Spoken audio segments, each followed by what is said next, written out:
Luego no digan que son de animal.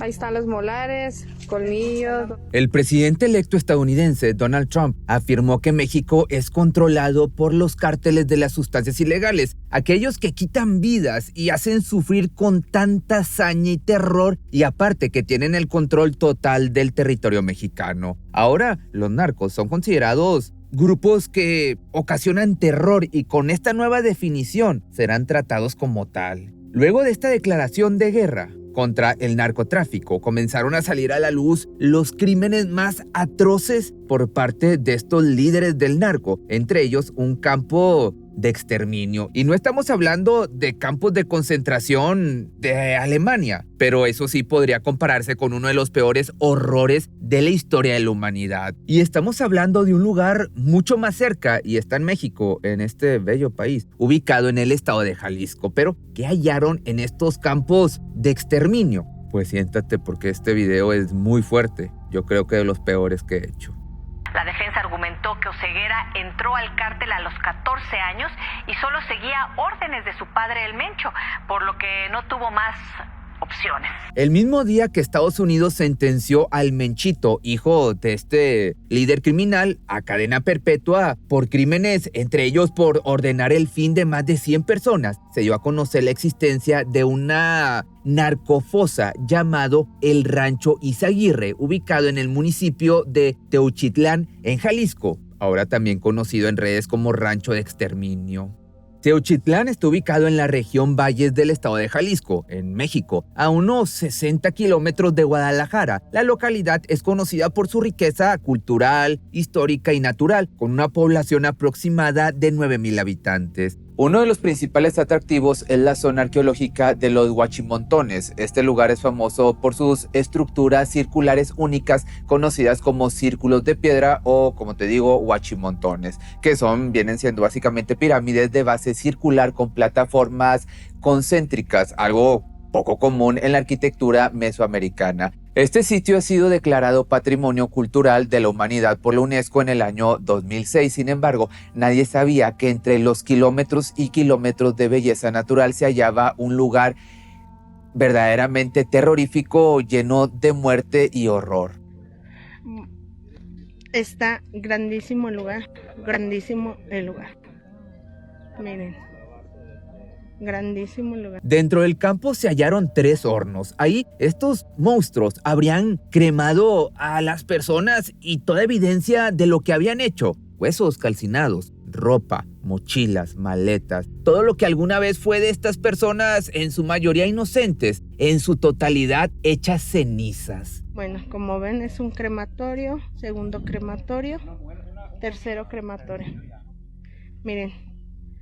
Esto es el campo, o sea, como afuera, ¿no? Se puede decir de... Los colectivos han denunciado que el uso de hornos clandestinos para incinerar cuerpos es una práctica cada vez más común entre estos grupos de sustancias ilegales para eliminar evidencias. Los hornos, aunque clandestinos, estaban bien hechos, construidos con ladrillos donde estaban pegados muchos restos calcinados. Además, a un costado se hallaron troncos cortados por sus propias víctimas para encender el fuego.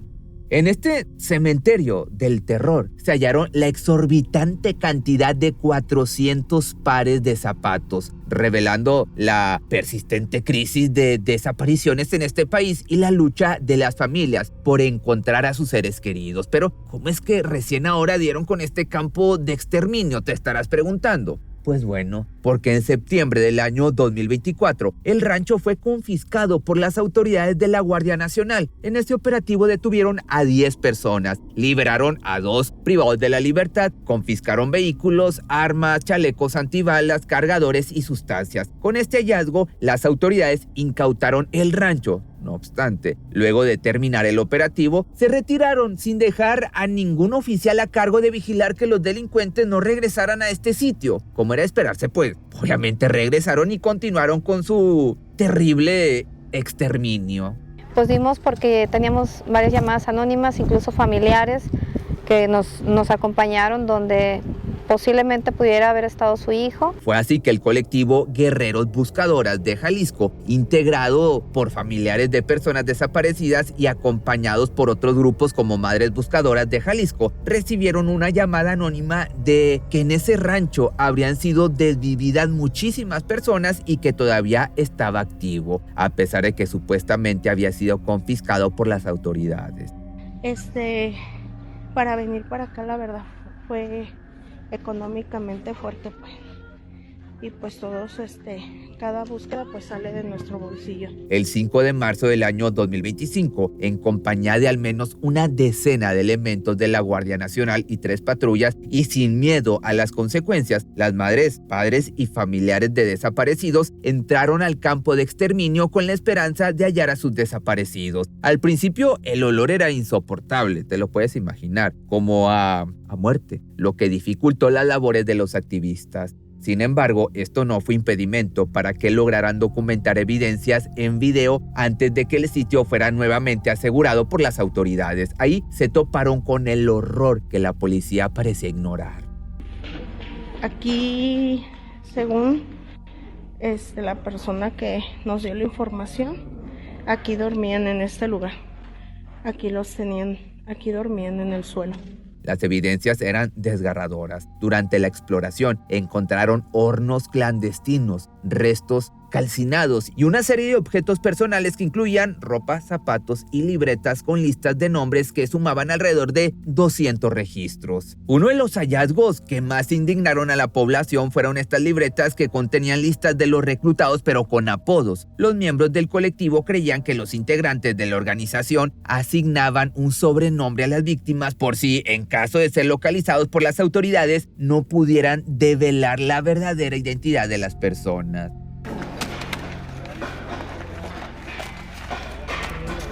Les ponían apodos pues por nombres, por número. Entre los nombres estaban seudónimos como Panzas, Repartidor, Rosita, entre otros. En el predio hallaron también cientos y cientos de restos de cuerpos, calcinados, que creían podrían ser de personas reclutadas para trabajar en el mundo de la mafia, pero engañadas con la esperanza de un trabajo digno con una buena paga. El 1 de febrero, 37 personas fueron liberadas de un campamento también en Teuchitlán, engañadas con falsas ofertas de trabajo. Según sus testimonios, eran ofertas de trabajo simuladas, con sueldos llamativos que evidentemente eran una gran mentira. Según narraron las víctimas, eran citadas en la nueva central camionera de Tlaquepaque, así como en la central de autobuses de Zapopan. Al parecer, este mismo modus operandi ocurrió en el rancho de la Estanzuela. Entonces, una vez cautivos en ese lugar, los activistas piensan que el predio pudo ser utilizado como un centro de entrenamiento. En las imágenes, de hecho, se pueden ver gomas de vehículos puestas como un camino de entrenamiento militar. También hallaron una construcción con impactos de bala y señales de tránsito, probablemente donde entrenaban tiro. Miren, todo esto son calcetines. Miren, es como que entrenaban, ¿no? También encontraron maletas de viaje y mochilas de distintos tamaños, colores y marcas, hasta una mochila repartidora, artículos de aseo personal, prendas de vestir femeninas y masculinas, libretas, libros, llaveros, fotografías, medicamentos y carteras. Pero ni todos los restos, ni todas las pertenencias abandonadas conmovieron tanto como el hallazgo de una carta de despedida en uno de los cuadernos. En ella se lee en un mensaje de despedida firmada por Eduardo Lermanito, originario de Cortázar, Guanajuato, para su pareja. Mi amor, si algún día ya no regreso, solo te pido que recuerdes lo mucho que te amo y digas: se me fue mi enojón, berrinchón y celoso. JGL. Tras la difusión del mensaje, usuarios en redes sociales dieron a conocer que la firma de la carta coincidía con un joven de 22 años de edad desaparecido el 26 de febrero de 2024 en San Juan de los Lagos, en la región Altos Norte de Jalisco, que acorde con su ficha de búsqueda, el joven es de tez morena clara, complexión robusta, 163 centímetros de altura y posee cicatrices en la frente y en el cuello del lado izquierdo. Pero de hecho, y contra todo pronóstico, Eduardo por suerte fue localizado localizado con vida y reunido con su familia el 21 de octubre del año 2024. En una imagen compartida por Madres Buscadoras de Jalisco, se le ve abrazado por sus seres queridos en la Fiscalía Estatal, sosteniendo un letrero con la ficha de su rescate. Pero de igual forma, y esto te lo digo porque no se sabe las respuestas a las preguntas de cómo logró sobrevivir, qué ocurrió durante esos meses. Son preguntas que por seguridad pues no se saben.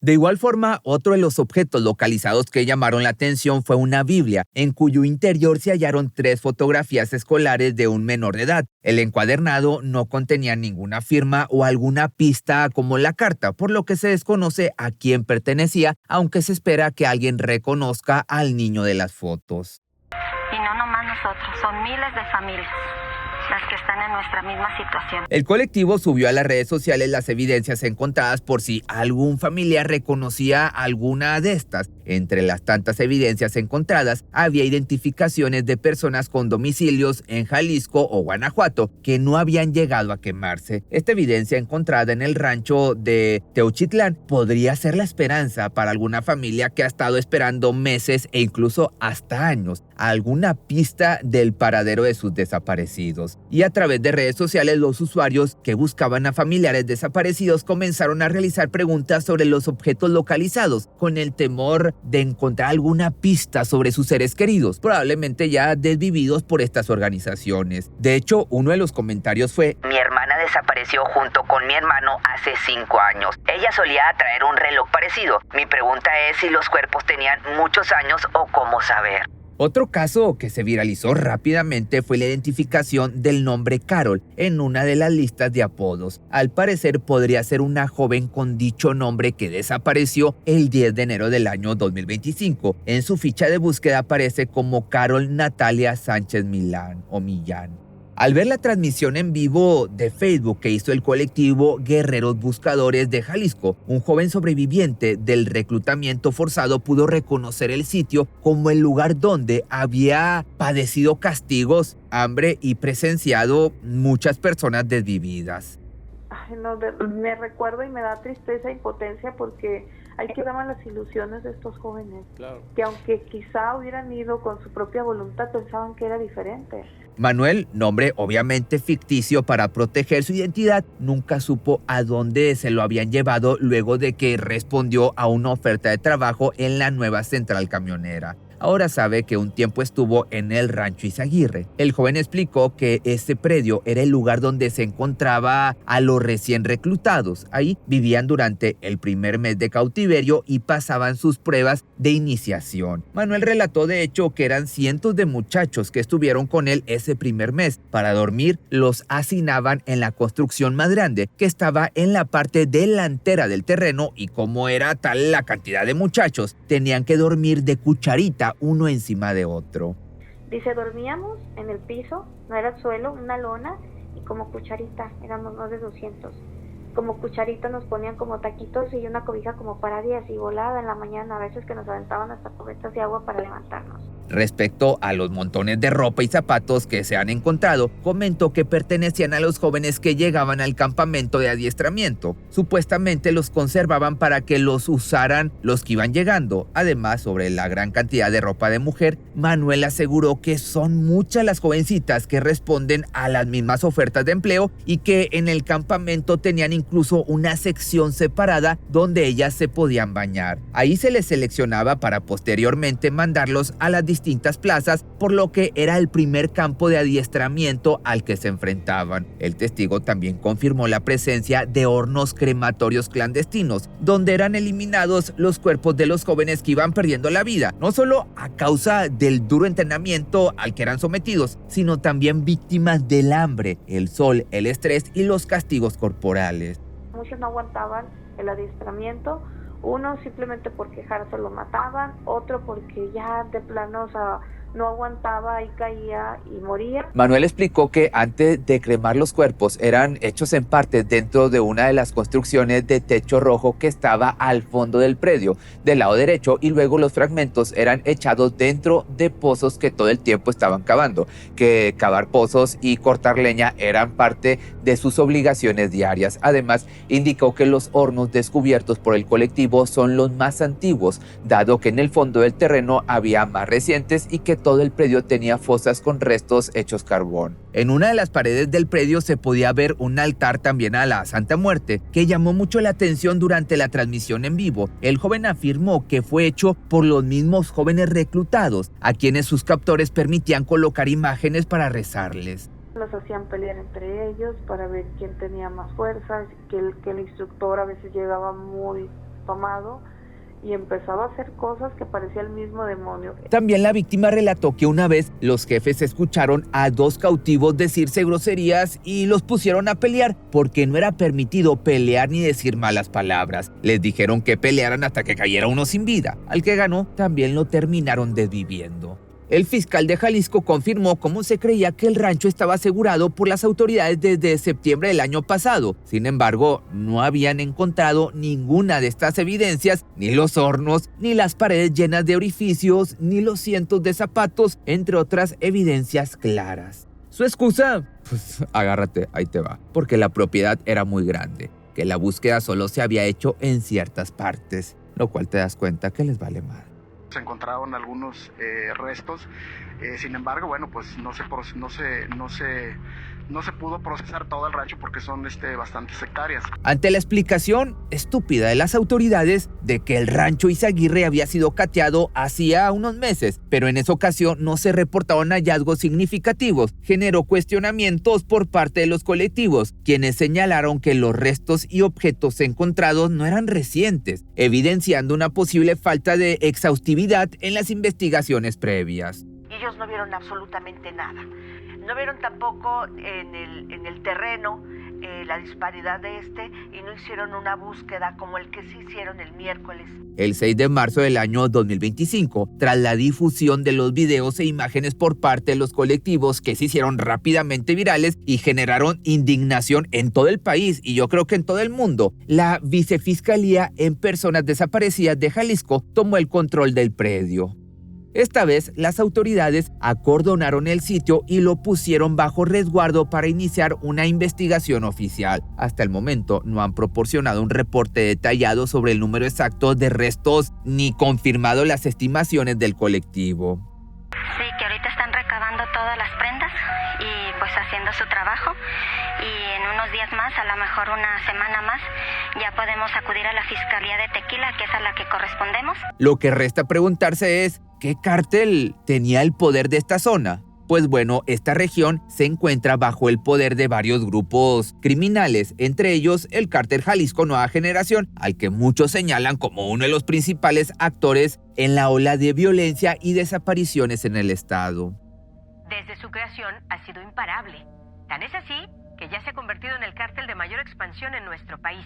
No es de extrañarse que se relacionen estos supuestos campos de entrenamiento con este grupo criminal, debido a que muchos integrantes de este cártel han viajado a la selva colombiana para ser entrenados y convertirse en máquinas de quitar vidas. Esta especie de educación bélica fue llevada a México como campamentos acondicionados para el adiestramiento. Ahí los jóvenes, muchos siendo solo menores de edad, niños, eran entrenados para ser matones y para saber cómo hacer sufrir a las víctimas de la forma más dolorosa que te puedes imaginar.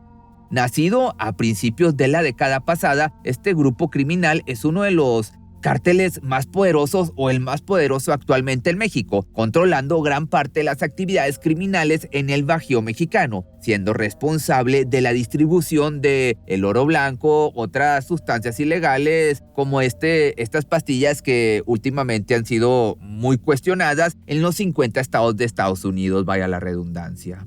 El cártel Jalisco Nueva Generación se diferencia de los otros grupos criminales por el uso constante de explosivos, principalmente para realizar bloqueos en vías de comunicación.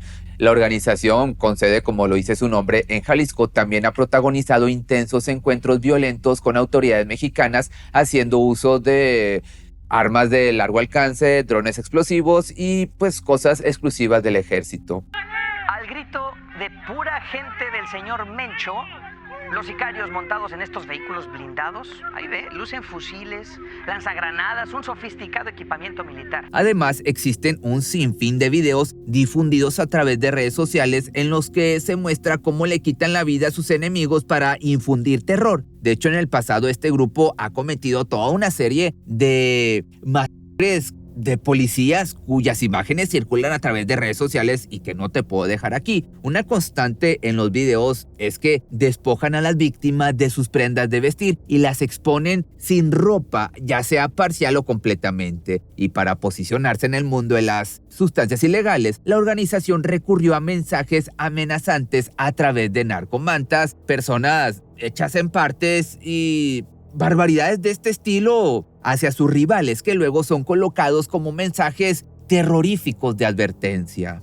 Esta es una de las organizaciones más temidas, caracterizadas por su forma de actuar, con la que no solo aterrorizan a la ciudadanía, sino también a otros grupos. Que de hecho esta organización quedó en la mira del país norteamericano cuando en 2011 se hallaron más de 30 personas hechas en partes en un hotel del estado costero de Veracruz. Una de sus prácticas más comunes es marcar con armas punzocortantes a sus rivales, como lo mostró el hallazgo en San Juan de los Lagos, Jalisco, de 4 cuerpos semidesnudos, todos marcados en sus estómagos con la leyenda X-Rata, o por rata mejor dicho. Y para mantener el control entre sus distribuidores y menudistas en las distintas plazas, el grupo creó una serie de castigos ejemplares, como cortar las extremidades a quienes no llegan a pagar sus deudas, más específicamente las manos.